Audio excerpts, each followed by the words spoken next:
All right, back by popular demand. Once again, Jessie Naylor in the house, everybody. Yeah. Give him a hand.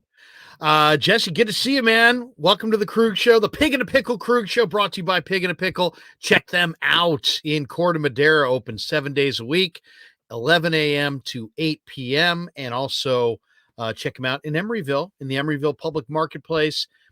Pig in a Pickle, the best barbecue in Northern California, the brisket, the pulled pork. It's all awesome. You got to try it. Tell them that Larry sent you from the Krug Show.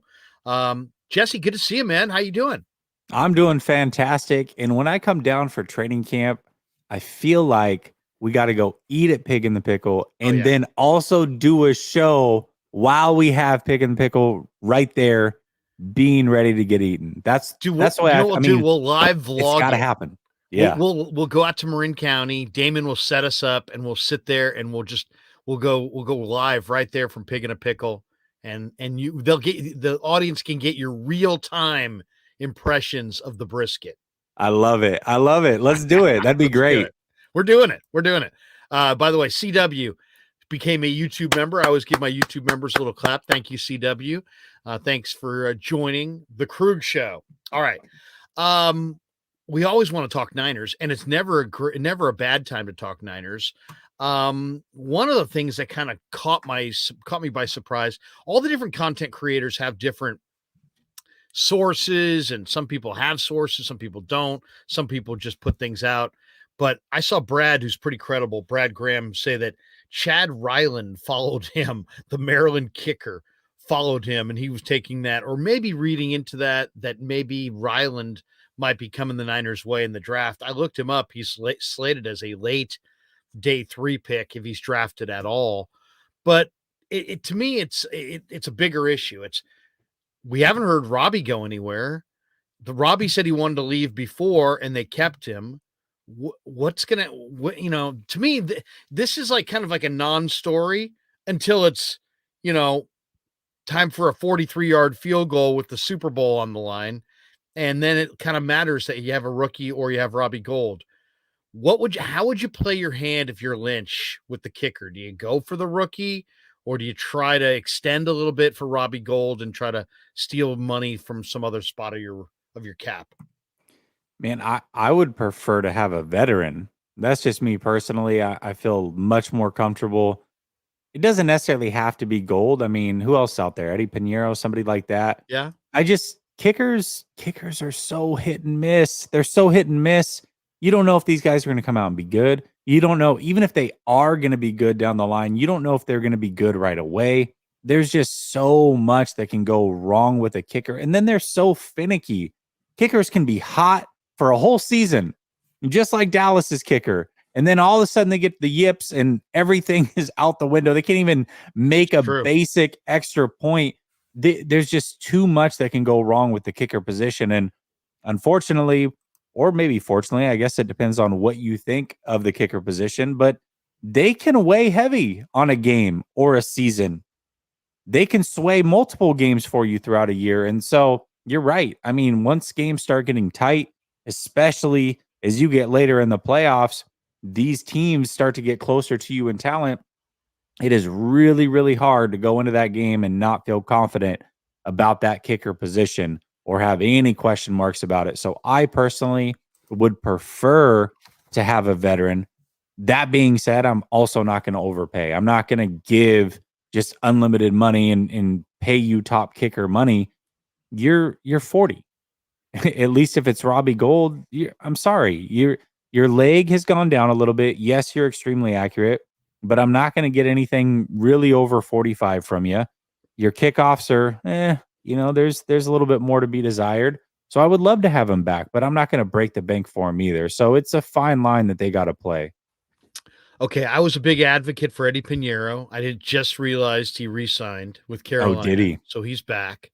Damn. So Matt Gay was a good option, but he went from the Rams to the Colts. Yep. Greg Zuerlein, I thought, was always a solid option. He re-signed with the Jets. No Greg surprise. Joseph is a pretty good kicker with Minnesota, but he also re-signed. So the best kickers out there right now, Ryan Suckup just was cut by Tampa. Mason Crosby, Robbie, Randy Bullock from Tennessee, Zane Gonzalez from Arizona, Maher, who, as you just talked about, had the late season yips, though he did make 70% or something like that of his kicks from 50. Chase McLaughlin, who was a Niner before, and Quinn Nordine, who, heck, you could be Quinn Nordine for all I know. I have no idea about any of these kickers. I'll just say this. I think Robbie's kind of a unique guy in that he is a leader in the room, and he's got a loud voice in the room. I would like to just try to maintain some level of continuity on my football team from year to year, even though there's a ton of turnover and you got to expect it.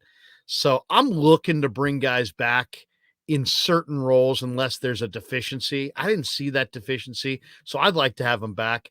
I agree with you though. I don't want to break the bank, but I mean, work it out, work it out because to me, you could get the highest rated rookie kicker, and it is a roll of the dice. You brought it up a couple streams ago about Aguayo. Was it Roberto Aguayo, who was like a second round kicker, and it just was bounced out of the league pretty quick. So I don't know. To me, the rookie kicker is a level of risk that I'd rather go with the veteran kicker if I can, just because it's such a mental grind. You know what I mean? It's like being a rookie player on the PGA Tour versus somebody who's an experienced player. I'd rather the experience kind of matters, I think, at kicker.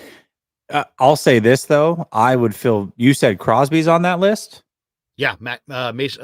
Yep, Mason Crosby is there. I'd feel just as comfortable with Mason Crosby as I would Robbie Gould, and maybe even more so because we just talked about Robbie Gould. How you get up over 45, they may not even attempt it. Crosby's 38 himself. He's going to be 39. He made a 56-yarder last year. He was 25 of 29, but 3 of his misses were over 50 yards. If you look at it from 40 to 49, he was 6 of 7, 30 to 39, he was 8 of 8, and 20 to 29, he was 10 of 10. So, he's money under 50 as well. Only 1 miss, and then his 3 misses were over 50, but he also did make a 56-yarder, which I am very confident that Robbie Gould is not making a 56-yarder at this point in his career. So Yeah. I'd be fine with Mason Crosby, who also has kicked in the elements his whole career. So it's a little bit easier, I think, in Levi than it would be Green Bay, especially late in the year. So I'm comfortable with him as well. Yeah, I think more than anything, I would try to re-sign Robbie, but to me, it's just veteran. I would go with the veteran kicker over the rookie kicker, unless Schneider was just dead set. If you feel like you've got your kicker for the next decade and you think he's some rock solid guy, he's just going to be absolutely one of the league's best kickers, then go ahead. But I don't want to see any pick before the 5th round, before the 6th round invested in a kicker. A 6th or a 7th only. If it's anything higher than that, it's like, I don't know. I'd rather have, the board will be too littered with good players. The other, interesting signing I thought this week that we haven't talked about, you and I, is John Feliciano. What do you make of Feliciano signing with the 49ers? He's been a career starter. He's not a backup type. If he's a replacement for, for Daniel Brunskill, that's a major upgrade on Brunskill. Or do you look at it as Feliciano's going to start at right guard and Burford's going to move out to tackle? What's your read on the Feliciano signing? This one's tough because Feliciano himself said his best position is center. Right. Then he said right guard. Then he said left guard. So I just think that there's a lot of testing to do this offseason. I think there's going to be a lot of movement, trying to figure things out through training camp, just figuring out what the best options are. I don't think anybody's a lock to start from that whole right side over center to the right. I could see a scenario where Feliciano's the center. I could see a scenario where he's the right guard. I could see the scenario where he's the first guy off the bench. I don't know how it's going to play out. I know how I would prefer for it to play out. I would prefer that Burford went to right tackle. I think he profiles to be that. He was a tackle mostly in college, although he played a little bit of everything, but he was mostly a tackle. He came out of high school as a tackle. I think his frame is more suited for a tackle. And the fact that he was able to get a year under his belt in the NFL and play a lot of snaps. He was definitely going in and out with Brunskill for sure, but he's got some experience in the league now. It's not like he's coming off the bench cold or trying to do what Banks did and take that major leap without really playing. He got playing time. I would prefer that he went out there. You put Feliciano at right guard. That would be my preference. But I do think any combination from center over, I wouldn't be surprised with. Yeah, I mean, the idea of Burford kicking out to right tackle, I think also is attractive. I think if you asked him, he feels like he could make the transition. I just think that he's going to have to really work on, his technique and his balance and his kick out and his, just his reaction time and his foot quickness, because man, the guy's coming around the edge in the NFL. You don't want to get to week 1 and realize, you know what? All the best speed rushers in the NFL can beat your right tackle like a turnstile, like the run. He's going to have to really, and it's a totally different deal than guard. You're out there on the island. There's so much more room. It seems like these guys off the edge are so incredible. They're getting smaller and faster. Look at Hassan Reddick. What does he go? 235, 240. Huge sack year for Reddick. So a lot of times you're blocking a guy who's way lighter, and way faster. And it's just like, I thought McGlinchey was totally broken down by the fact that he could not get out there against speed rushers. And he just became beatable in every way imaginable as a pass protector because of his inability to kick out. I just hope that Burford, if they go with that, I hope he can get out there, because I think McKivitz can do it. I just don't think McKivitz is overpowering. Burford is a much more overpowering player, but can he get it? Can he kick out and get out there on those edge rushers and not just let them dip their shoulder and beeline to the quarterback? Because I mean that could ruin your season right there. Oh, definitely could. It definitely could, and it is a different position. But I think some people, he might just be more comfortable there, being out in 2-point stances on a regular basis. Like, He's a maybe big that's his dude. comfort zone. You never know. Yeah. I mean, you said it. I mean, he played tons of right tackle at Texas San Antonio. Yeah. Either way, though, I love getting Feliciano, because to me, it's like you can sit there and make your eyes bleed looking at measurables and all this and that. At the end of the day, it really comes down to toughness and, just how wide, these guys, you don't want a narrow offensive lineman. You want wide offensive linemen, a guy who's just an absolute, $5 cab ride to get around that guy.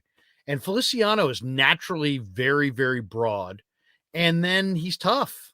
So the combination of, I love the film that he showed this year, even against Hargrave. I saw people kind of highlighting Hargrave and what he did, but I thought Feliciano in many of those highlights held his own against Hargrave. So, and Hargrave, obviously, we know had a huge year, but I also like the fact that Feliciano's 325 pounds and they're going with a little bit more size in the interior. Because, Jesse, to me, the best way to develop Trey Lance, the best way to get the best out of Brock Purdy, or Sam Darnold for that matter, is you got to put up an absolute fortress in the inside. You can't just be giving tons of ground with all kinds of lean offensive linemen.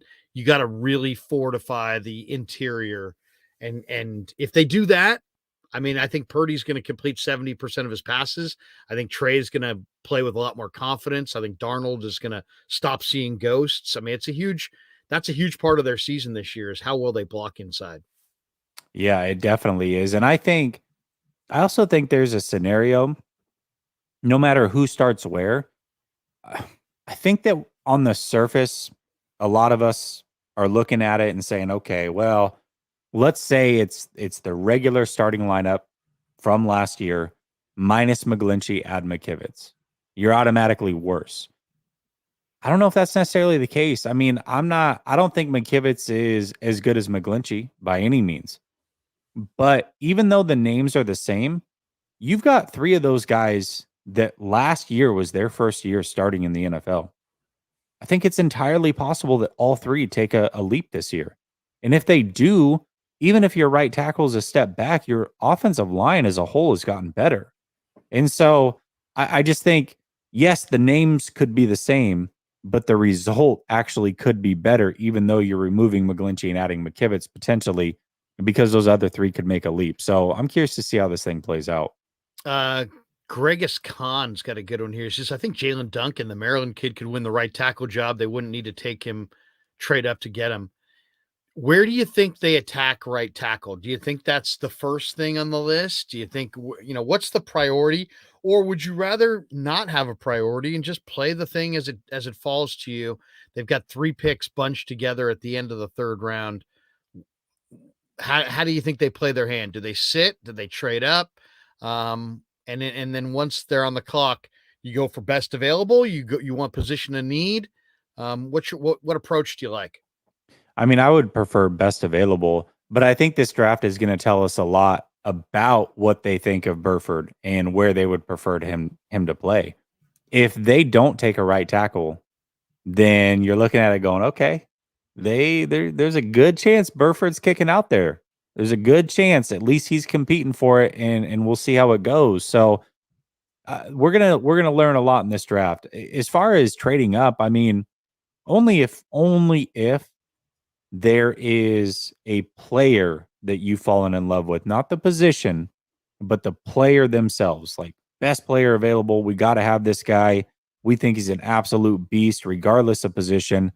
Go get him. But if you're desperate for, let's say it's right tackle, and you trade up just because, oh my gosh, this right tackle might not fall to us, I really hope that's not the approach that they take. But, we'll see. I mean, the 49ers have kind of done a little bit of both.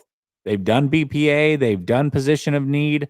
They've had drafts where they traded a ton last year. I think most of us expected that they would make trades, and they didn't make any. So who knows what the hell they're going to do with this thing? Yeah.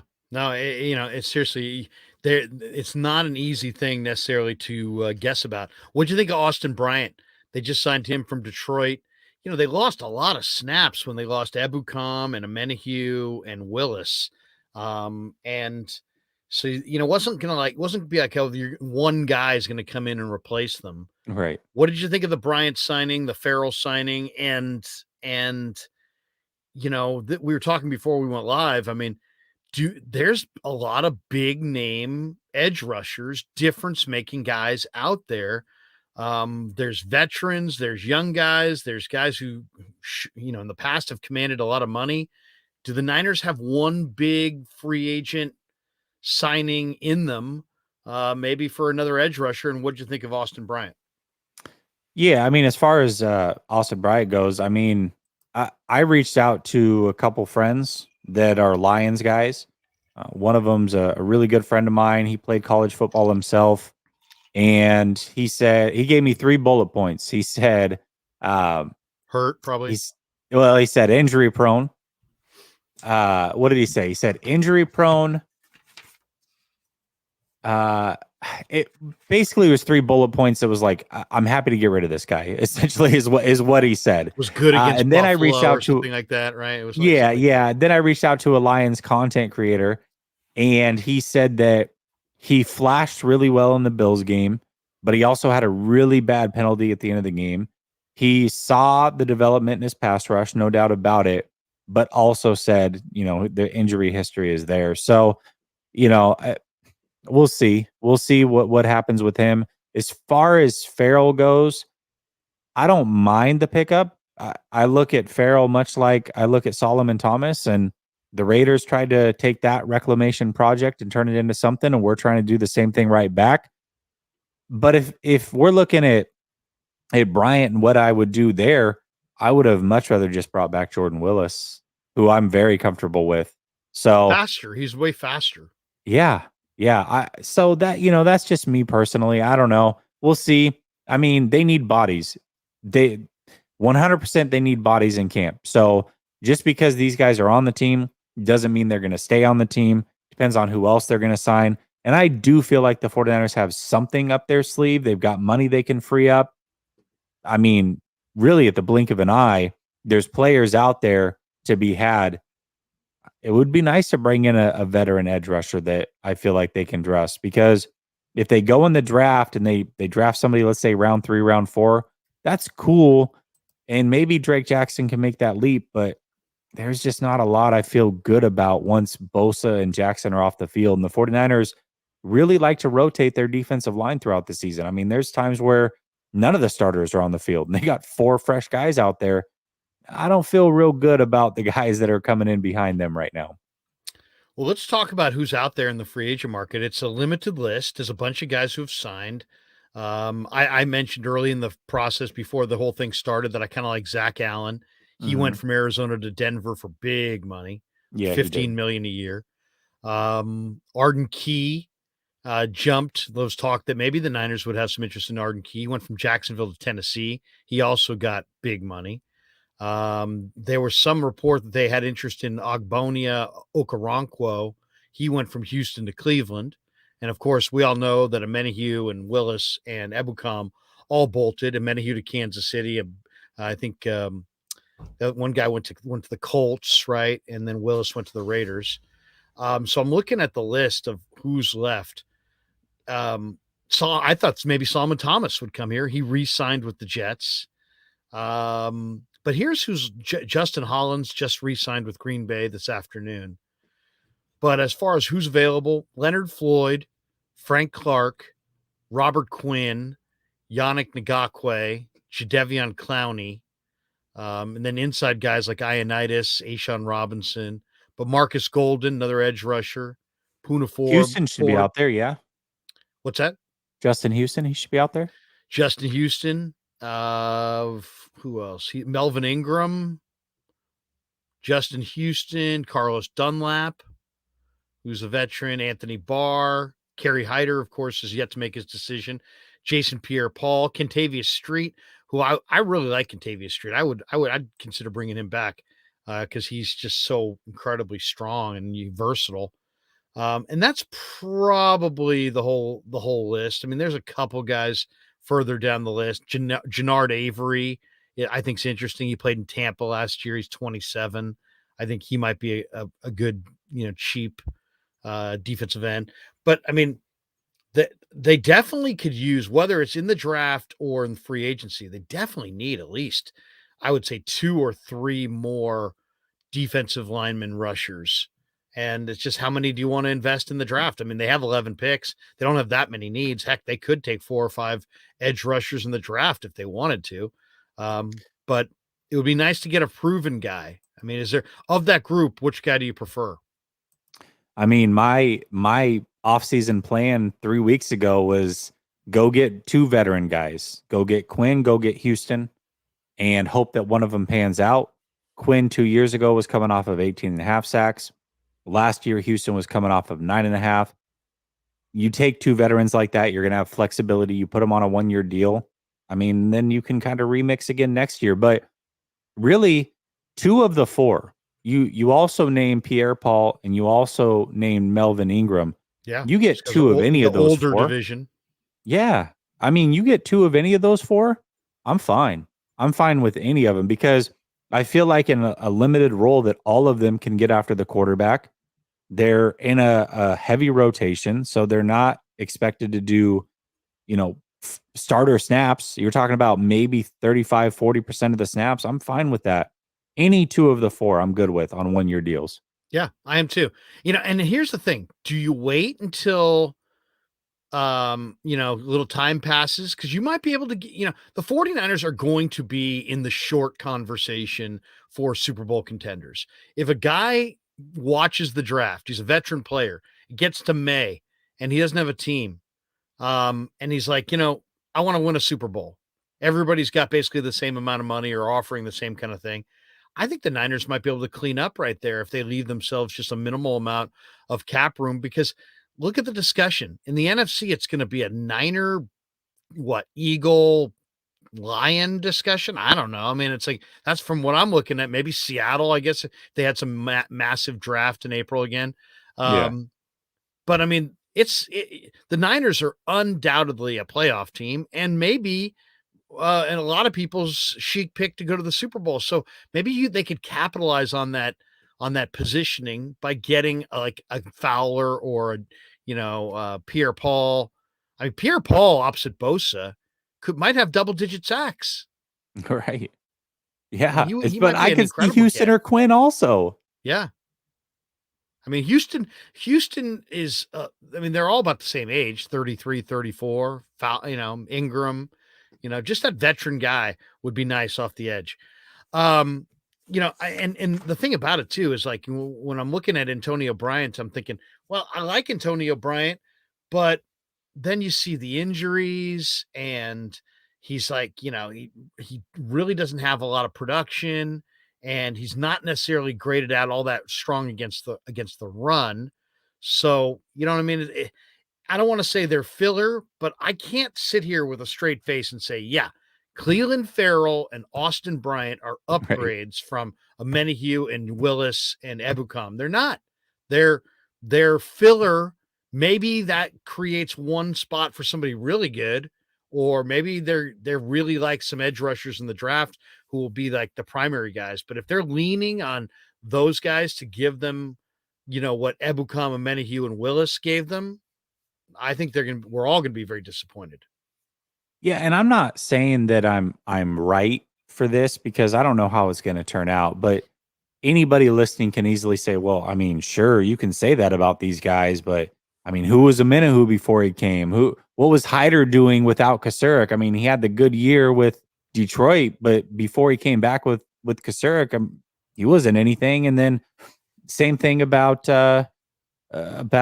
Willis. You can say that about all these guys, but for some reason, I remember when Amenahu and Willis came, and remembering who they were coming out of college, I was excited when both of them signed. I'm like, yeah, I feel like there's some upside here. And also, there was no pressure for them to be anything because they were like kind of mid-season acquisitions. Who cares? Whatever. Right. But there was some excitement just athletically, knowing who they were in college. I felt good about those.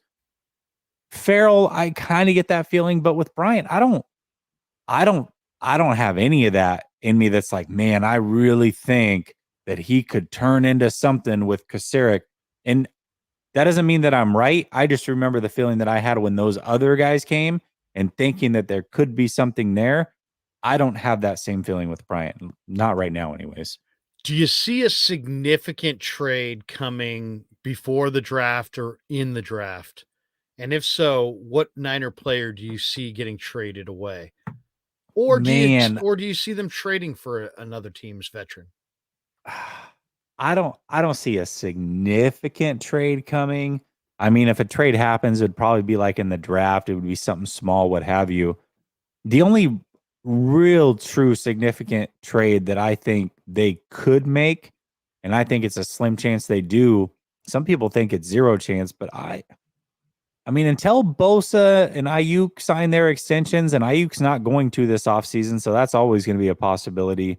And until Lamar Jackson signs whatever he's going to do, there's that possibility out there, man. There is really that possibility out there.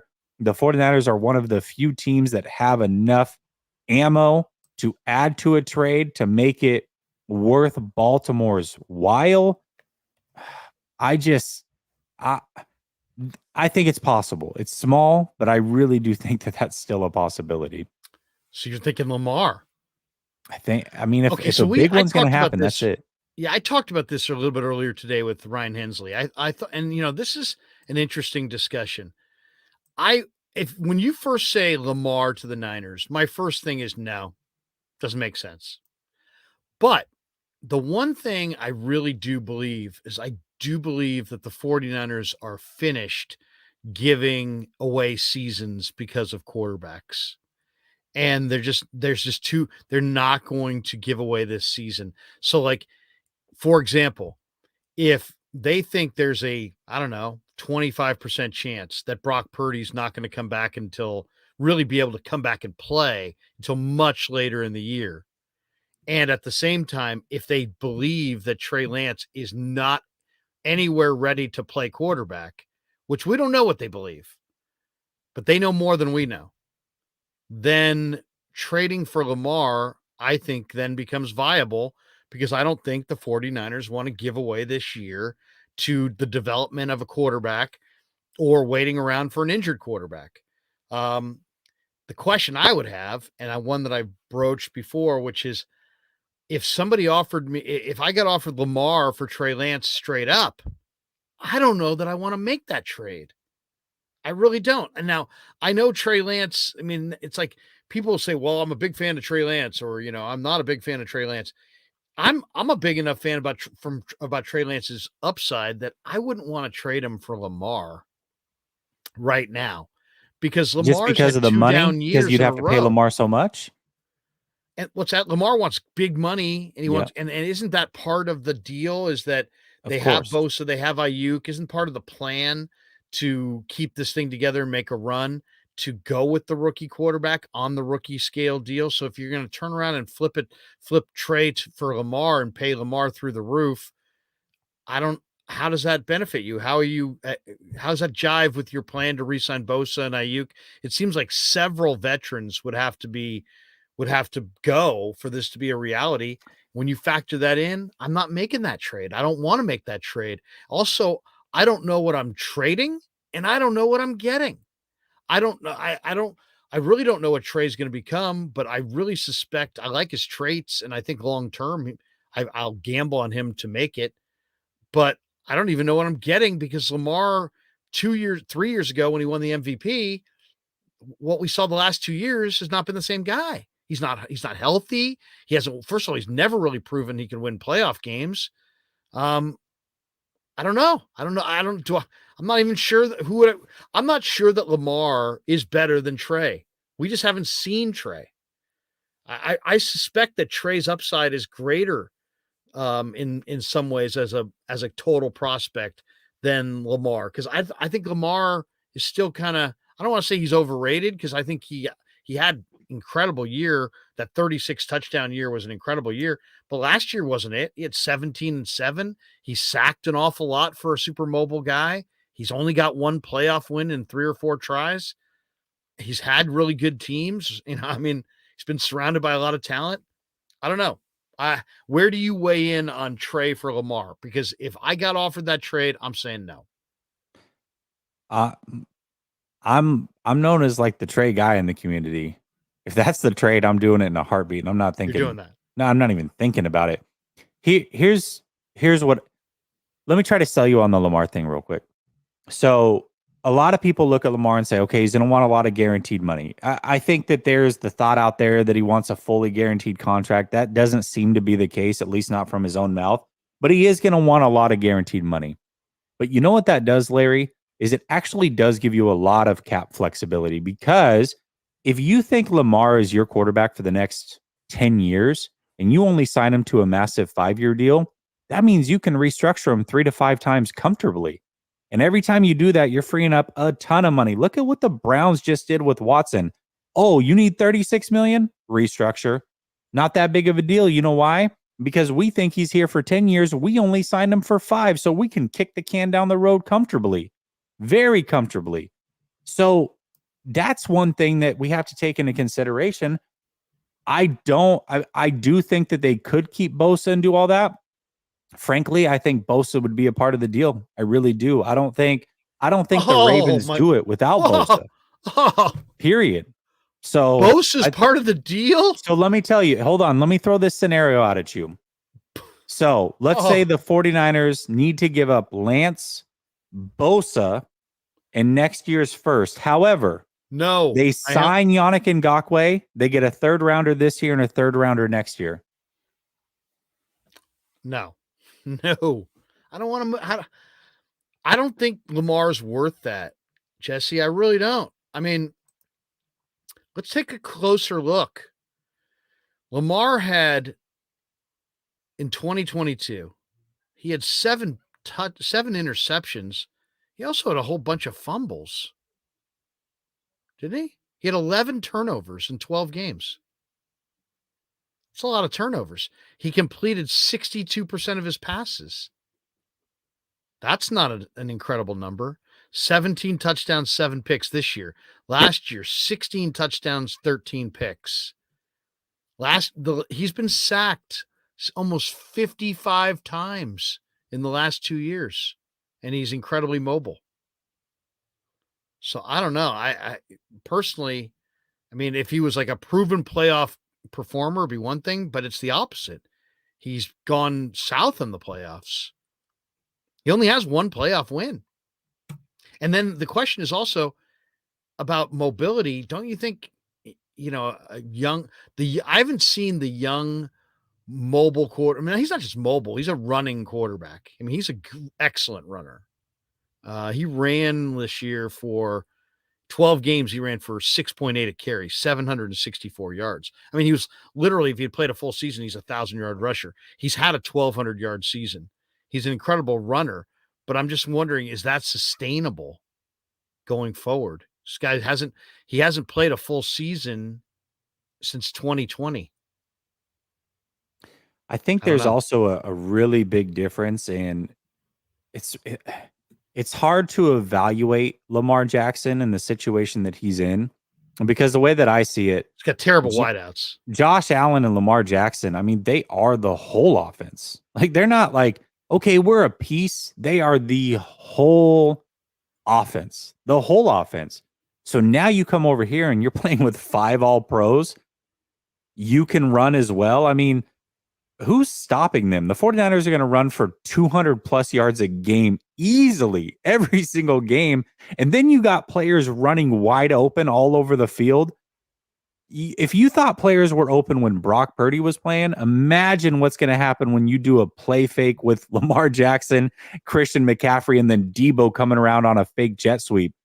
Dude, You're it would trading be Bosa, though, incredible. dude. Bosa, I would do it in a heartbeat. he's the teeth of your D. I don't care. I don't care. At Bosa at $35 million, or at it here. The reason I don't care is because I look at it and say, I build my team quarterback first, protecting the quarterback, then getting after the quarterback. Bosa checks box number 3. I'm trying to check box number 1. Can we check box number 1 before we worry about box number 2 and 3? Lamar Jackson, for me, I think he's a top 7 quarterback in this league. I don't think it's close. I think he's firmly in there. So when I look at that, I say, all right, Lamar Jackson checks my box number 1. I love Bosa. I do. I love Bosa, but man, he's third most important thing on my team. And I got to pay him 35 a year, or I could pay Lamar 50. Sure, that's more money, but it's at the position that is the most important. And like I said, those restructures every year, dude, I'm freeing up money for the next 3 or 4 years with no problems and signing whoever the hell I want. I don't know. Well, what are you doing? And then what are you doing with Purdy? He just sits and watches Lamar. If Lamar gets hurt for a couple games and he needs to play, great. Then we got a great backup. And if somebody wants to give me a 2nd round pick for him, then I'll take that too. Wow. Who do you think Baltimore would? Do you think? First of all, I wouldn't do Lance for Lamar. Do you think Baltimore would do Lance for Lamar? Not straight up. No way. You're saying that they're going to have to take Bosa. I think the only quarterback that realistically they would have done. Really a Super Bowl team without Bosa. Oh, I do. I do. They have Cleveland Farrell and Drake Jackson. Let me ask you this, Larry. Let me ask you this. Let's take the 49ers out of it for just a minute. If the Detroit Lions today traded for Nick Bosa or Lamar Jackson, what do you think is going to put them closer to the Super Bowl? It really depends who they have at those positions that they don't address. You know what I mean? It's like who's opposite Aiden Hutchinson. I mean, you need a big time pass rush, I think, to go to the Super Bowl. It's not like Lamar's won a bunch of rings. What rings has Lamar won?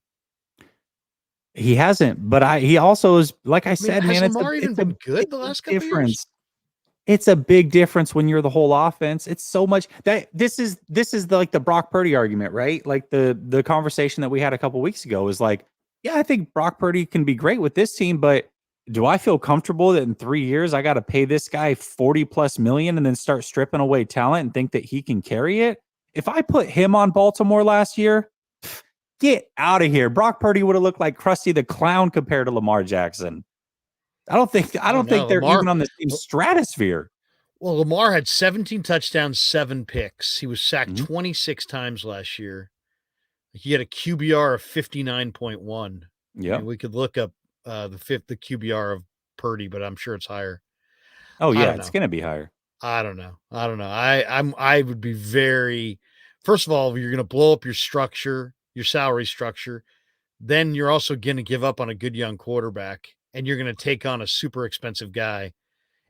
I would say this, it, it puts a lot more pressure on the 49ers to get it done in the next year or two. Yes, it That's for does. sure. Because now you put a basket of a mobile quarterback who's 26. 2 years from now, is he still a mobile quarterback in this league? The way these guys take hits, it's just awful. It's awful. I don't Do know. you I do you I would think not do that.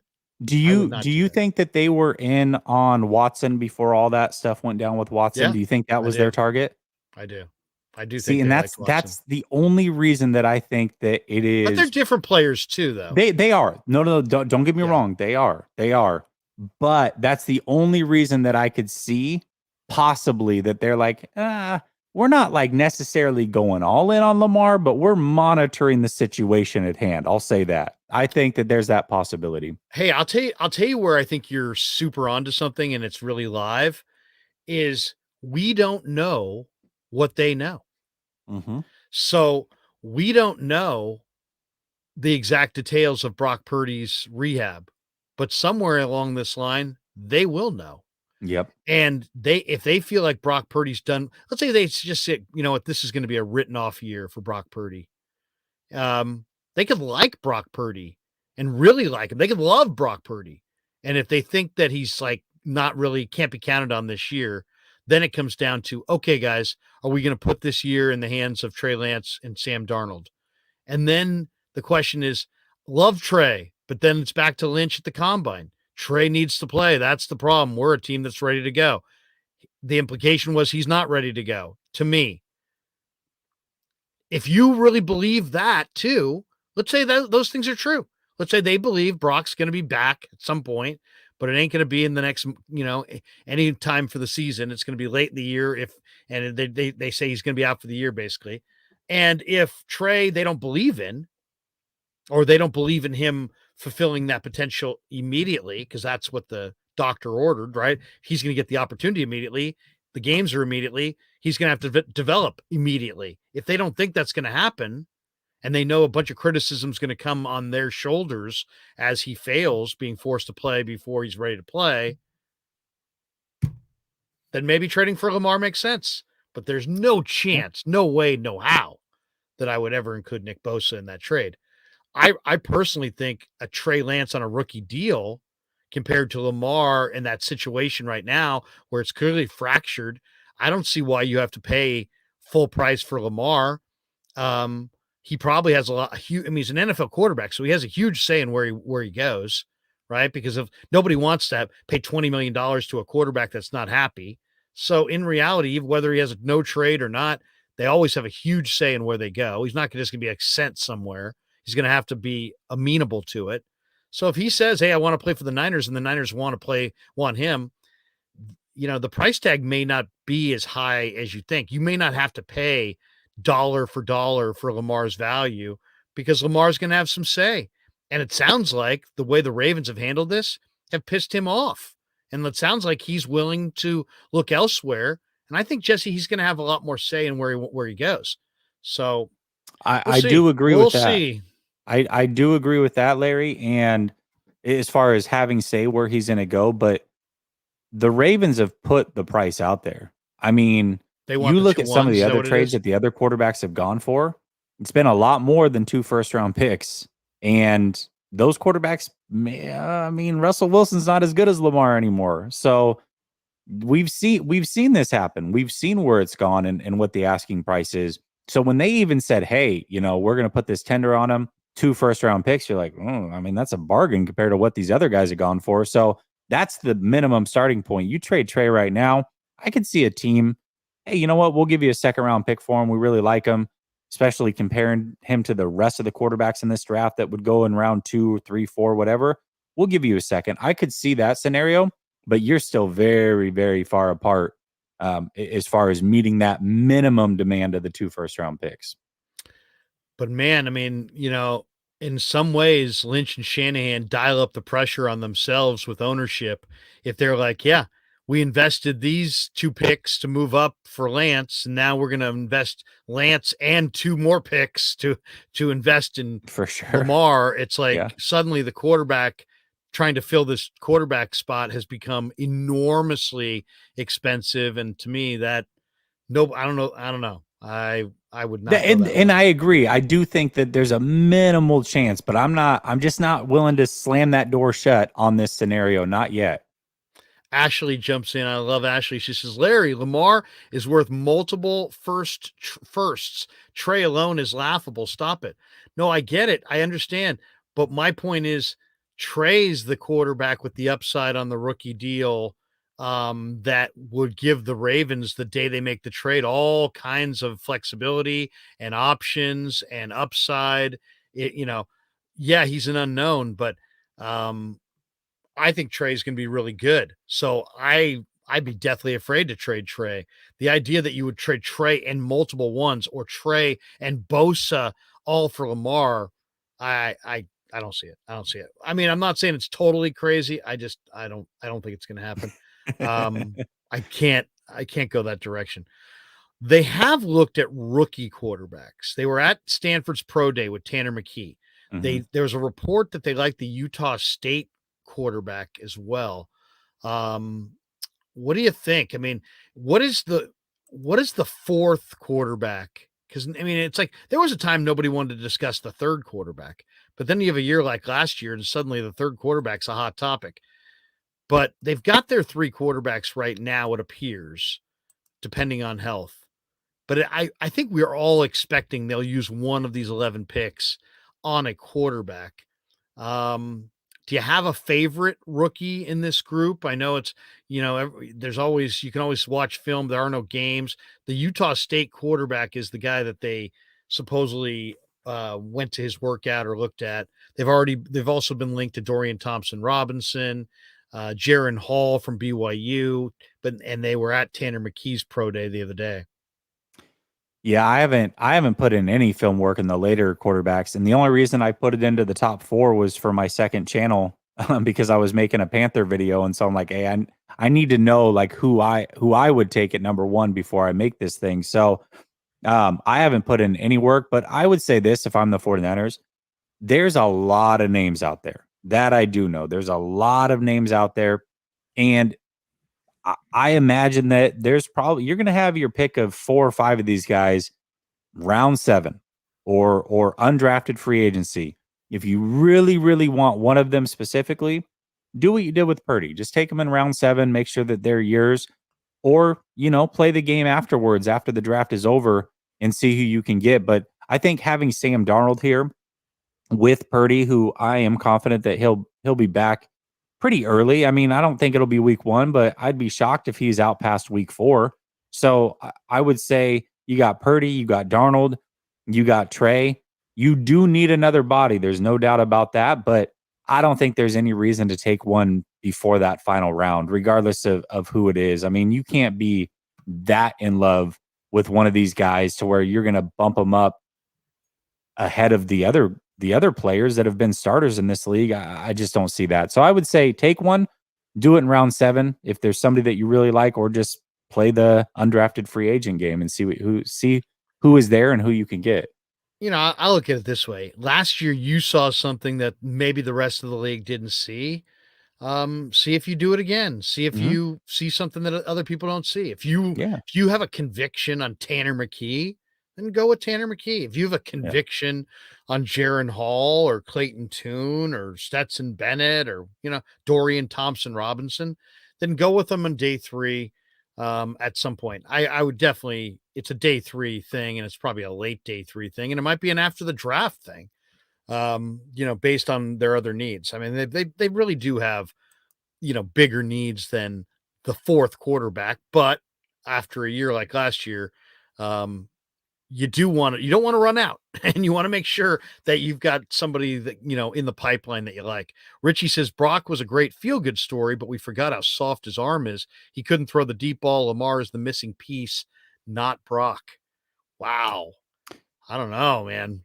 Couldn't throw the deep ball. He seemed like he threw the ball deep pretty well. I mean, he threw a couple balls that hung, and I'll agree that we don't know about his arm strength going forward. But I mean, the 49ers were far better with Brock Purdy, I thought, than they were with Jimmy Garoppolo. Yeah, I And don't I think thought that he was took debatable. some more shots down the field than Jimmy. What'd you think? Yeah, he definitely did. I agree with a lot of I agree with probably the first part and the last part, but that middle part I don't necessarily agree with. I think first of all, a lot of people measure arm strength by can you throw a deep ball. Pretty much every quarterback in the NFL can throw a deep ball, and that to me is not arm strength. Where you see the lack of arm strength, I'll give you the perfect play. Remember Trey Lance's first big time throw in the Kansas City Chiefs preseason game where he rolled out left, hit I forget Danny the Gray? receiver. Yeah, there you go. Hit him down the right sideline. You had that same throw with Brock Purdy against the Raiders, and that thing just died on him. He can't make that throw. That is a power throw. When you're throwing like far hash outside the numbers, either downfield or you're throwing outside the numbers far hash on a rope 15 yards. Those are power throws. I don't think Purdy can make those throws on a regular basis. But when you talk about a deep throw, you don't need a strong arm to make a deep throw. Throwing far doesn't equate to a strong arm. And also, you look at top quarterbacks. I mean, we're talking what, maybe 10 throws a year completed over 40 air yards, 50 air yards. You don't need that to be an effective quarterback in the league. I do think that his arm strength is whatever, but I don't think throwing deep balls is an issue. And he certainly, the thing about Brock, man, is he has like everything that you want mentally. Everything you could want mentally, he has. It's like, man, you just got these physical limitations that I don't think you'll ever be able to overcome. But mentally, it's like you got the moxie, you got the confidence, you got that it factor. All those things he checks the box. And then it's like, but you're 6 foot and your arm's okay. Like that's what sucks about Brock. It's like if you could take Brock and everything that he has, like mentally, the 4 years starting, all those things, the it factor, and just like plug it into Trey's body, oh man, you would have top 3 quarterback in the league. Eric says Utah State legend Logan Bonner. Logan Okay. Bonner is the guy they're looking at. CW says if Purdy's healthy come preseason and is playing well, and they send Trey, and they start Trey instead, I think it's going to be a mutiny. The entire team believes in Brock more. I don't know about the entire team believes in Brock more. I just think the entire team believes in Brock. But I also get the sense that there was a lot of I didn't hear one thing about Trey that even could be constructed or twisted into no respect or any, and I never heard one reference to Trey on the record, off the record, that in any way anybody was said anything negative about him at all. So, it's a free country. People can say what they want, and guys usually will. NFL players don't necessarily always speak in turn. Sometimes they'll say what they want. They don't always have to speak to what the club wants them to say. And a lot of times there's a lot of independent voices in the room. I never heard one guy all year say, yeah, Trey's this or Trey's that, or make some kind of comment that would make you think that they weren't totally behind Trey as well. So I'll take it for what it's worth. All I right. also think that this whole thing is a little bit interesting, and I don't think we're going to know because I don't think Purdy is going to be healthy enough to compete early enough to make it to where he could start week 1. I think Trey will be starting week 1, but I think that I don't think there is this perception based off of what players have said. By the way, those same players also wanted Jimmy Garoppolo, who Shanahan couldn't be happier to get rid of. Okay, so we got to keep that in consideration. But I think looking from a media standpoint, what the players have said, a content creator standpoint, and what the fans are hearing and consuming on a regular basis, that it's just like this foregone conclusion that there was zero chance that Brock Purdy, if he was healthy, that he was not the starter day 1. I don't necessarily think that's the case, Larry. I said that if they didn't win the Super Bowl, I think that it could be a competition. Now, I mean, I even started going down that. It's got to be a competition. I mean, I agree. There's no doubt it's a competition, I think. But I understand, like, even when I started hearing the players and all I'm like, man, I don't know. Like, it just seems like they're gonna slide in Brock. Like, that's kind of the feeling I get. But like, I don't know if that was ever fully the case. That's the assumption, but the assumption doesn't mean anything. What does Kyle Shanahan want? Kyle Shanahan wanted Trey Lance for a reason. He mortgaged a lot to go get Trey Lance. And we think he just thinks he's chopped liver all of a sudden and can't play in this league. Is that really the thought? Man, I No, but don't I know if mean, that's the case. this happens all the time in the NFL. You drafted Dante Pettis in the second round. Eventually, they said, you know what, he can't do the job. Yeah, So it doesn't really matter where you drafted him or what you invested. All that matters is can you help me win games? If I'm Shanahan, for I'm all sure. about like, dude, I need to win games. You can help me win games, I'm for you. If you're not going to help me win games, I'm not for you. So it's really more about that. It's very cutthroat. I just think that you know, they could like Trey and just think that he needs development. And the question is, are they the right team to develop him? Can they develop him? Can they develop him and win games? I mean, that's really what it's going to come down to. Because if he could have a world of potential, but if they can't develop him while winning games, then he won't play because they'll play somebody else that they think can win games, whether it be Darnold or Purdy. So it's just a matter of what are they committed to? And unfortunately, they're not committed to his development. They're committed to winning games. And maybe that's the way it should be, right? I mean, I don't know, but I think wouldn't you agree that if you said, are they more committed to winning games this year or developing Trey Lance? They're more committed to winning games this year. Oh, for sure. They're more committed to winning games. But I also, You might be able to do both. You know what for I'm saying? sure. Yeah, That's the ideal, absolutely. right? Especially in September. Yeah. Do both. Yeah. And who knows? We don't know what Trey's going to be to the point where he could show up in this summer. He's such a man of mystery with so little experience Right. and such incredible talent and upside and work ethic and desire. He might be several levels better than what he was last time. I mean, that's kind of part of this gig. It's like the unknown is unknown and it's unknown good, but it could be unknown bad.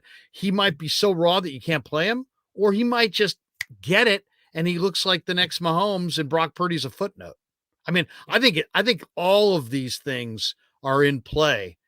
That's how much talent I think he has, but that's also how raw I think he's shown to be so far.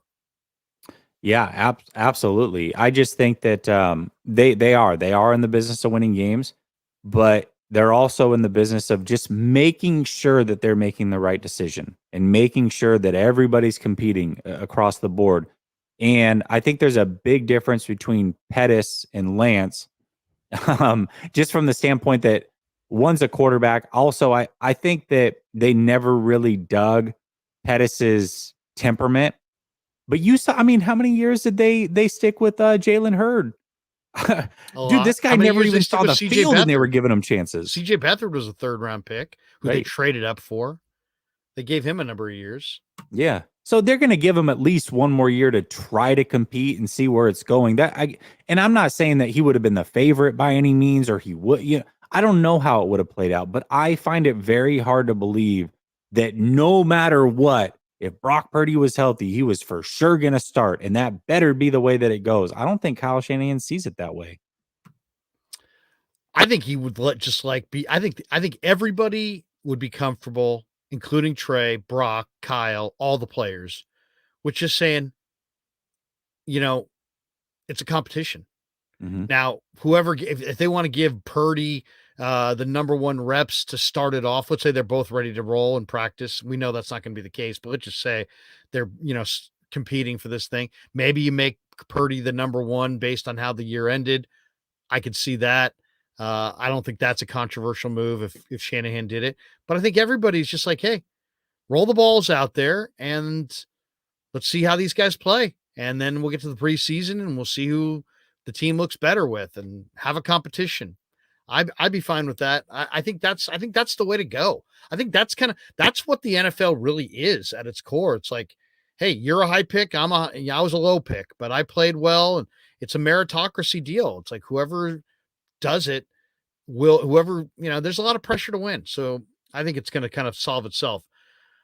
I agree. Eric Armstead. Let's do a couple more before we say goodbye. Eric Armstead.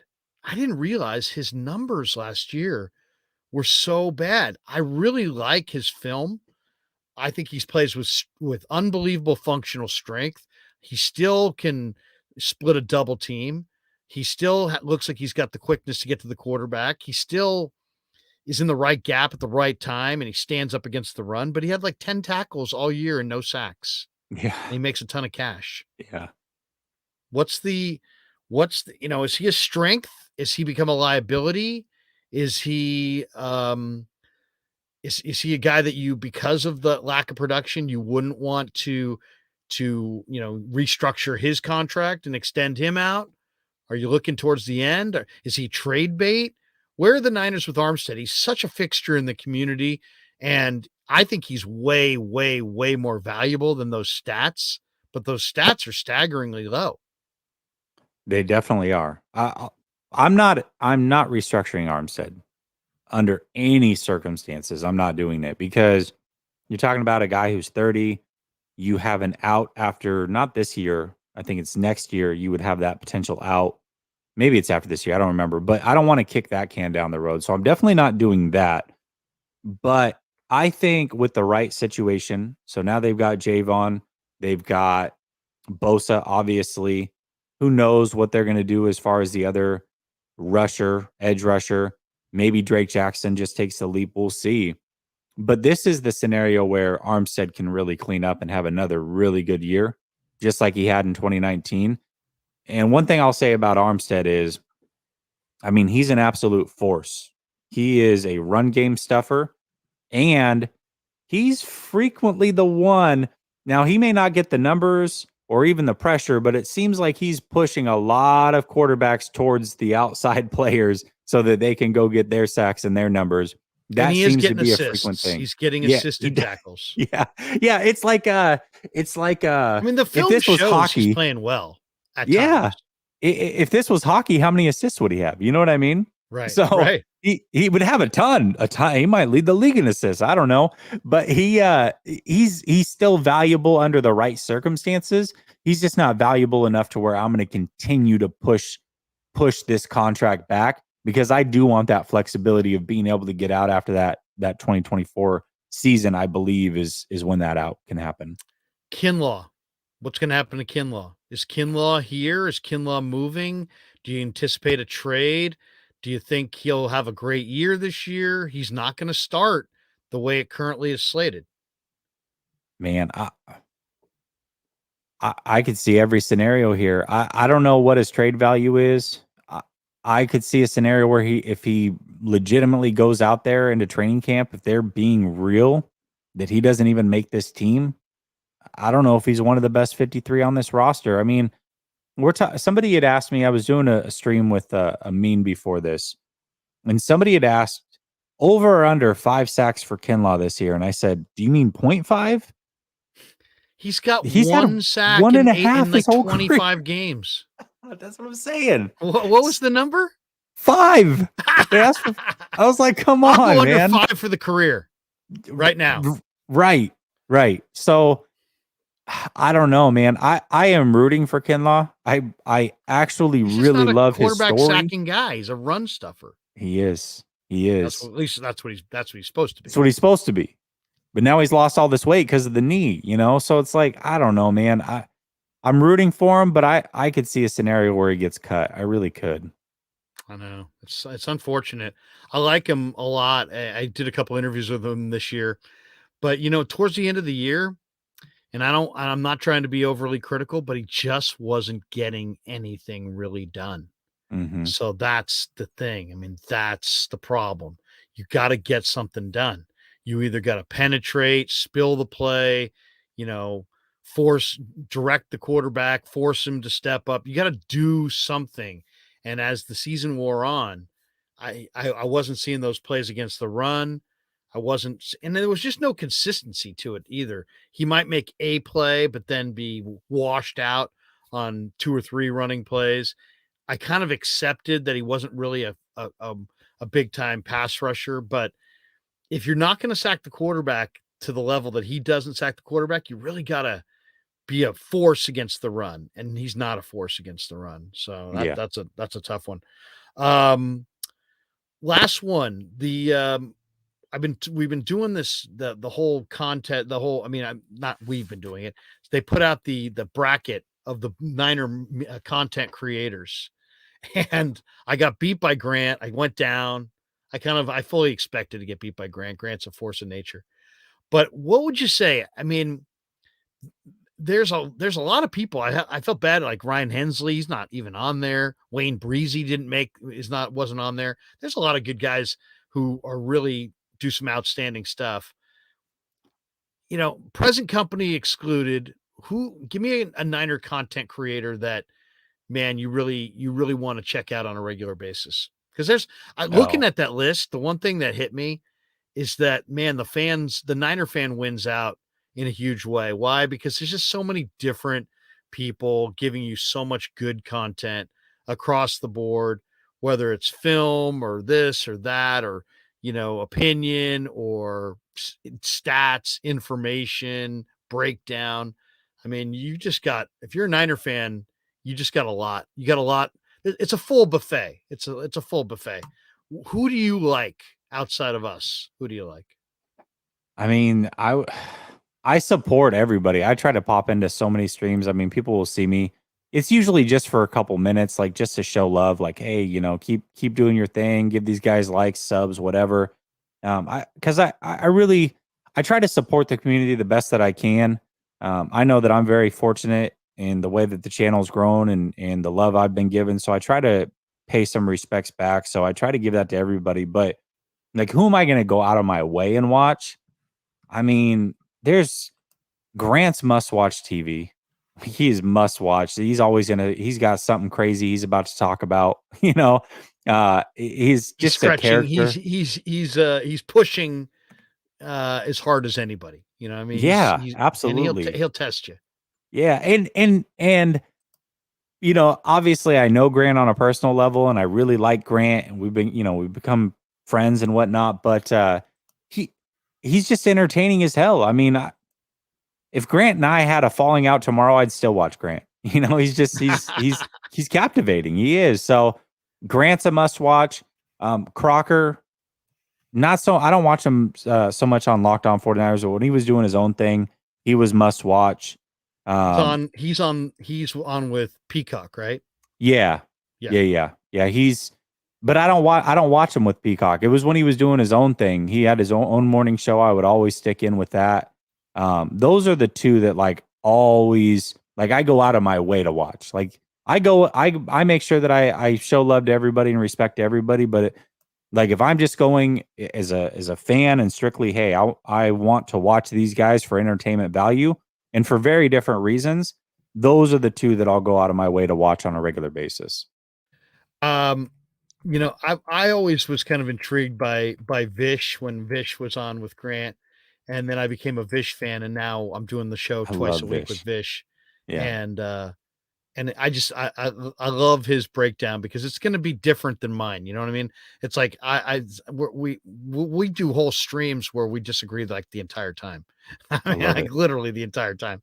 So, but I mean, what I just love is just the fact that there's so many different voices and so many options. Man, if you you know, if you like a lot of different choices, man, you're winning right now. Let's Well, finish with let's but finish with the I want to star say this chat. though too. I just want to say this because Yeah. it's hard. It's hard. It's also hard to watch people, even if you like their work. And I don't. I mean, before I got into this, it was like every show, every clip, I mean, I was consuming everything from Grant and some of these other guys, not just Grant. I mean, all these guys, Vish, Mondays with Vish was like my jam. I love that show. Ponte, all these guys, I was watching all of them. I couldn't get enough. But now that you're in it, it's like, I, I want to make sure that my takes are my takes and that I'm not influenced by anybody Right. else. You know what I mean? Yeah. And Or so taking from anybody else. right, I or I taken from anybody yeah. else. So that's Sometimes you number just got to one. sometimes you can digest too much of it. I like to be aware of it, what's going on, but just dabble in it so that my takes are my takes and not your take from yesterday. You know what I mean? Yeah. Yeah. Like I like to keep up with people like on social media. Like I know what you're tweeting because I follow you on Twitter, but Yeah. like I'll only watch bits and pieces of streams from time to time as I'm dialing around just because I don't want to, I don't know. I just want to try to be original, Yeah. you know, but Yeah. it's one of those things. Fish and Chips says Grant beat you only because he had last minute Twitter push. Yeah. No, come on, man. He's got 60,000 subs and he's I know. he's rolling and everybody knows it. Let's see. We got this one. Artur says David Lombardi's amazing, measured, factual, intelligent, well spoken, doesn't give in to the crowd panic. Guy is my favorite together with Larry. Guy Haberman? Guy. Dave Lombardi. Oh, like that guy. Yeah, that guy. I like Haberman. I've had Haberman on a couple of times. I love Haberman, man. He's funny. Middlecoff and Haberman. They should have Yeah. been in there too. I don't know where the hell they were. Yeah, they definitely needed to be in there. Sargon. Hey Larry, how can I post a Krueger Show t-shirt? Just tell me just DM me on Twitter. Tell me what size you are and how many you want. And I'll give you my Venmo and then give me your address and I'll send it to you. Simple as that. Artur says, Larry and Jesse, I heard Larry talking about going for it a lot on fourth down beyond your own 40-yard line. Maybe that makes the kicker position less valuable if the Niners go the Eagle route on fourth down tactics. I think this is, I absolutely want to steal this from the Eagles. I think it's essential, which is possession of the football means more. And I think the analytics crowd will eventually rule that day. And I think what the Eagles did this year is going to become the trend in the NFL. Just because you're 4th and 2, don't give up possession of the ball. If you're inside your 40, okay. But if you're outside your 40, go for it. All the time. Shanahan's way, way, way, way, way, way too conservative on this front. And copy their rugby scrum play. If the NFL is not going to blow forward progress dead quicker, and they're going to let you do this 1 try, 2 tries, you're still standing up. 3 tries and you're over. What the heck's that? I think a rule change is coming on that front. They're going to blow the whistle faster on that. They're not going to allow that. Imagine if a team perfected that and went no huddle from their own goal line all the way down the field with that scrum play. The ratings would suck. Everybody would hate football, and it might work because they're getting easily 3 yards on that, and you'd go for it on fourth down, and you're just in this rugby scrum. Could you imagine a game that was nothing but the rugby scrum? That'd be awful. It'd be awful. But it might be smart. Might work. It really might work. It might work. That's the scary part. It might work. I hated watching it, but I'd like to adopt it. Pack 84 says safety from Florida State, Jamie Robinson with the first pick in the 3rd round. Cornerback from Stanford, Caillou Blue Kelly, I think he's talking about with the next pick. Blake Freeland, O tackle, BYU. Then the guard from Notre Dame. Then Kuntz, the tight end. Can't remember the rest of the picks. Maybe he's quoting us. I'd feel good about if that was the draft. I'd feel good about it. I like Jamie Robinson. Yeah. And I like that. To me, that means that tackle would be from BYU fell because I expect him to go probably before their first pick. Yeah. But that Kuntz tight end, it sounds interesting too. 6'8", and he runs 4.5. Artur says, from what Jason Aponte said, we heard from a reliable source, apparently, Emmanuel Mosley left because both offers he got were identical, but he calculated the California tax difference, not to mention the cost of living in the Bay Area. Well, that's a reality, man. That is a reality. Jesse, what kind of state tax you paying in Florida these days? Oh, I've got no state taxes. None. I love it. Should we talk state tax for the next half hour? Yeah. And you've got 3 people watching. That's great. What happened to everybody? Where is everybody? Titus, Larry went off on a tax bracket thing and started calculating taxes for free agents. He got the little visor with like the green clear, he got his calculator out with the Princeton paper. I got a pocket protector. I got pens galore. Titus Moeller. Jesse's a great guy, but he needs to wash his mouth out with soap for suggesting trading Nick Bosa for Lamar. Titus said, "Watch your mouth, Jesse."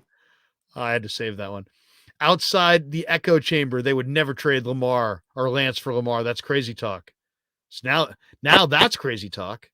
Oh man, I agree with that, but I think probably most people disagree.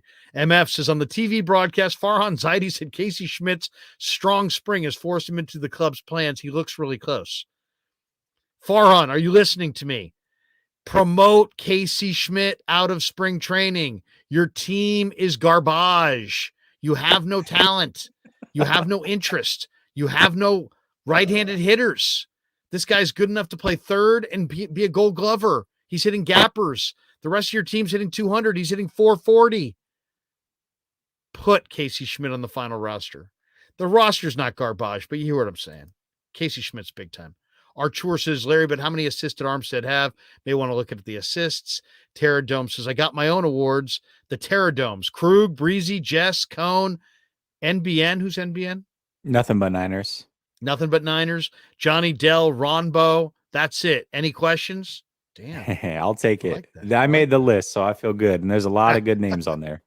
You've seen Terradome? Terradome's a character, man. Oh, yeah. Oh, He yeah. is a He is a character. Love having Terradome on. Jose Pepe, last one. He says, great show as always, Larry and Jesse. Jesse, you're the man, man. What do you got going on your channel the rest of the week? Tell people about your channel. Obviously, lots of people know about your channel, but tell them where they can go and find it and what you got cooking the rest of the week.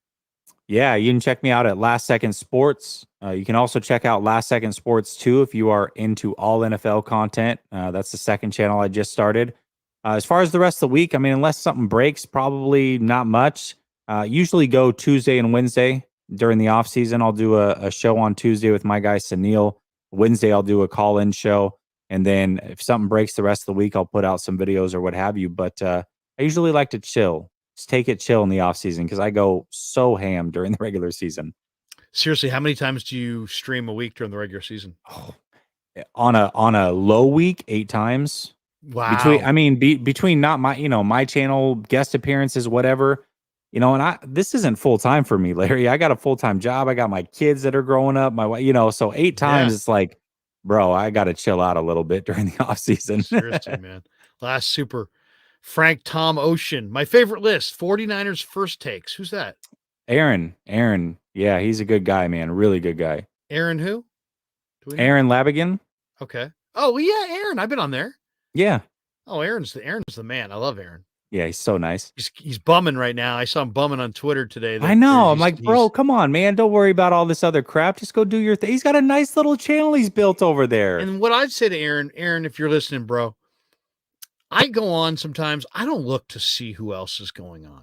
Ever. I don't ever sit there and go, Grant's going on. Jesse's going on. No offense, but I probably should because, I'd get more people in the chats. But I just put your stuff out there and here's the thing, whether people are there, one thing that if you have good content and you do, because I've been on your show, people will find it, even if it's not live, they'll find it 2-3 days later. Jesse and I have done a couple streams where the numbers were just moderate. And then look up 7-8 days later and there's thousands and thousands of people that have checked it out and all kinds of comments and all kinds of interaction.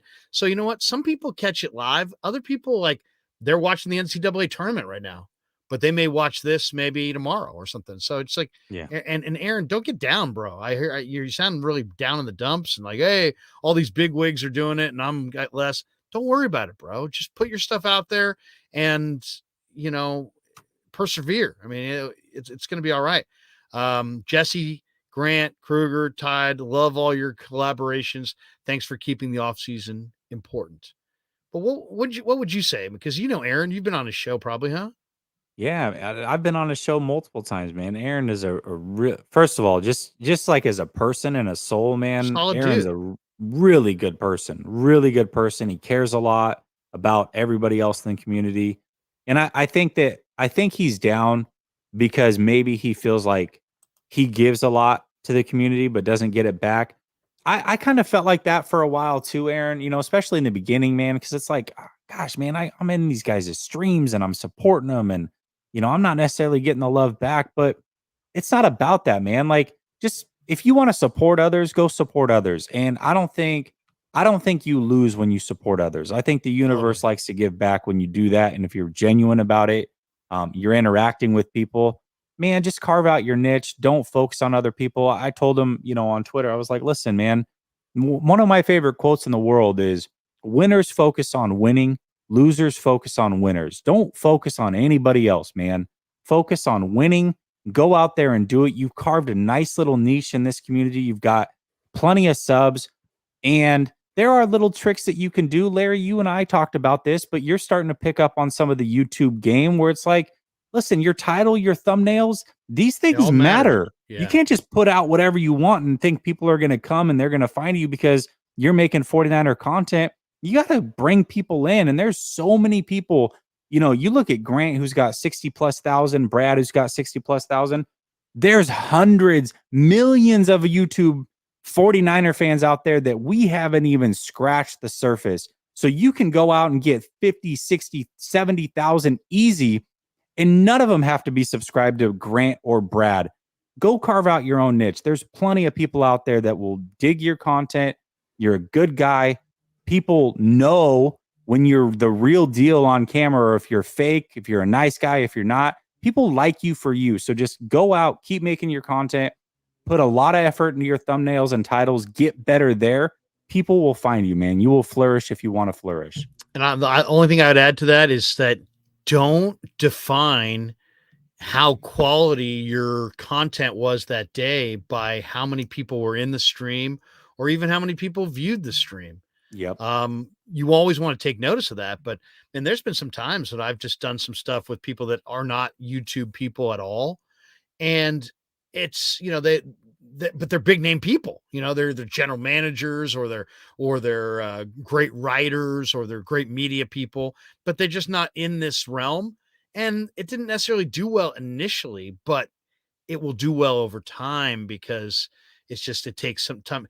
You focus on the quality and let everything else kind of take care of itself. 49er Yep. Josh says we all have real lives and catch it when we can. Yeah, and that's just the way it is, and that's what I would expect as well. For sure. And then Clarence says some content creators don't like to hear opinions, unfortunately. Well, yeah, well, there's that too. Everybody's different. That's the deal. Jesse, good stuff, man. Have a great rest of your week and weekend, and maybe we'll talk to you next week. And man, we're getting close to the draft, and it's I can't wait. What did you do last year for the draft? Do you remember? I streamed the last 2 years. I've streamed The all the entire rounds. draft? Yeah, the entire draft. I was talking about it though with We ought to do Marco and we ought to David. do like some kind of a cool like collaborative like monster bash. You know that, and I got to figure it out, Larry. We'll figure it out. But StreamYard just launched a deal before. If you wanted to stream on both channels, like you had to get down and log into people's Google's accounts and do all this crazy stuff. Now StreamYard just launched a deal where you can send out kind of like a link where you bring somebody backstage or whatever. You send out a link and then you can stream on both channels. So yeah, we Why can don't we figure do that that? out and do it for the draft. I think that'd be really cool. Yeah, that would be very, very cool.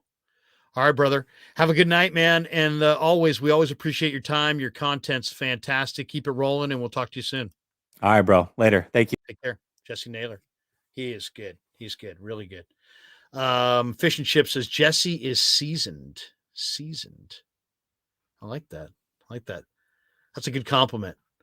You know what? You're seasoned. Though that could be construed as old. Never go up to a woman and say, you know what? You're seasoned. You get slapped. Watch. I am not seasoned. GPK all day says sometimes Larry has 3 shows with 3 different guests saying the same thing in each show. Redundant. I try not to, but I hear you. Sometimes, I try to mix it up, but sometimes your takes are your takes. 49er Josh Faithful says, love you, Jesse. Good stuff, sir. Appreciate the hardworking good people in the Niner content world every day. People grinding out on YouTube. Content for us fans. Good stuff there. All right. Want to thank our title sponsor. hit a couple more in the chat here in just a second, but I'd like to thank our title sponsor, Pig and a Pickle. Check them out in Corte Madera. Check them out in Marin County. They're open 7 days a week in Marin County. Clarsard's come back. Larry isn't repetitive. Larry, as a content creator, is as pure and wholesome as they come. Wow, Clarsard. I like that. I like the defense. MF says Giants getting destroyed when Farhan comes on the broadcast is a tradition. Well, that's right. The Giants are on right now. 27-22 Tennessee. Or was that early? That might have been the score early. Yeah, the Giants on the tube getting destroyed 8-0 in Scottsdale. To the track, to the wall. Goodbye. Somebody just went deep for the Guardians. And it is 10-0. Ahmed Rosario. Dabovich. RJ Dabovich just getting crushed. Absolutely crushed. GPK all day. Has never heard Larry's legendary stories. Let me tell you a story. Gather around, everybody, around the campfire. Let me tell you a story. But check out Pig and a Pickle. They're in Emeryville. They're in Corte Madera. Great barbecue. Incredible spot. Damon and Mary. You don't have a great restaurant unless you work at it. Just like having a YouTube channel. You don't have a good channel unless you work at it. But you got to really work at it. And they do. They got a great restaurant. The food's phenomenal. The atmosphere is incredible. If you're in the Bay Area, check them out in Corte Madera or Emeryville. 7 days a week in Marin, 5 days a week in Emeryville, Wednesday through Sunday. The brisket chili is phenomenal. The potato salad's incredible. Check out Pig and a Pickle. If you're in Marin County, they're in the mall, and it's sometimes difficult to find them in the mall. But here is a picture of the outside, and you can check it out for yourself.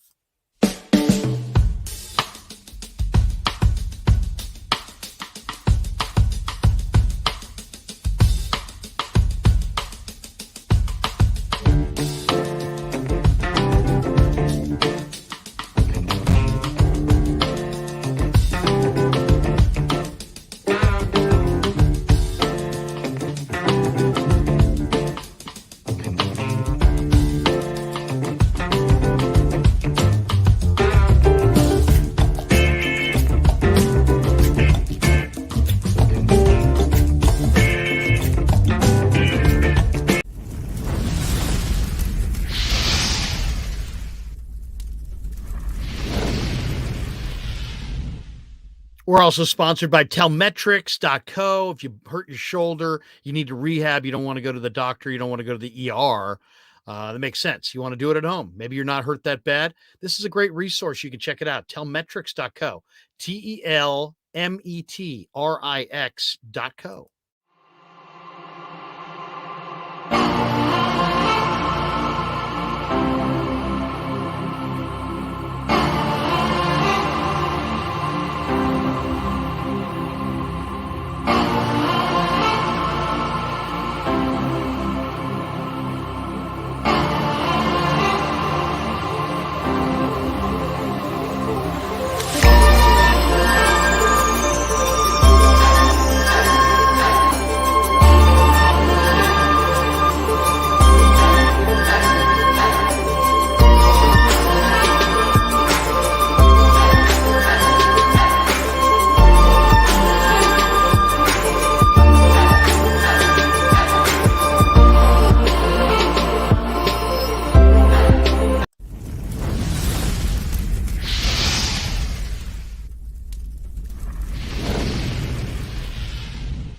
And last but certainly not least, we can't forget New York style Italian sausage. Where would this show be without the great Pasquale? We grew up with a Sunday dinner. That means no matter how busy you were, no matter where the hell you were, you came to dinner on a Sunday night. Yeah, Sunday dinner without sausage, it's like a church without God. How can you go to church if you don't believe in God? And along with the sausage, also became the discussions. That was discussion night.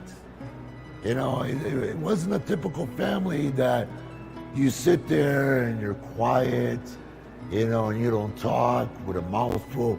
Oh no, man. Italians talk when they're eating. Italians even talk when they're sleeping. And definitely we talk with our hands. So if we can't express it through our mouth, through our lips, we express it with our hands. So, and that's what sausage is, really. It's an expression, you know, that life is good.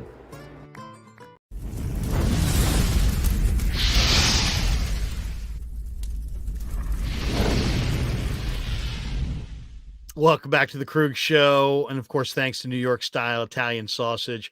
As you see in the banner on the bottom of the screen, Krug Show hit Scottsdale earlier this month, courtesy of the New York Style Sausage Company. And we had a great time in Scottsdale and had a chance to interview a number of Giants players. And we are going to have a contest coming up surrounding the New York Style Sausage Company with a grand prize that is going to include lunch at the factory, at the plant itself, with Pasquale and yours truly. And we'll tell you the details on that coming up in just a matter of days here on the Krug Show. Jose Pepe says, but Larry, you bring the knowledge. I don't know about that. Fish and Chips say, Batanti, you talking to me? CW says, how's the Italian food in this place? Well, you know what? New York style Italian sausage is phenomenal. In fact, my wife did some spaghetti sauce and threw in the Italian mild. And tonight we're getting leftovers, and she kind of added a little bit more Italian sausage to it. So now it's even more Italian sausage filled. So I cannot wait for that. As I watch a lot of sports tonight, we got the Giants on the tube playing right now. We got Gonzaga and the Bruins in the tournament. UConn just destroyed Arkansas. And the Bruins are beating the Zags right now, 36-31.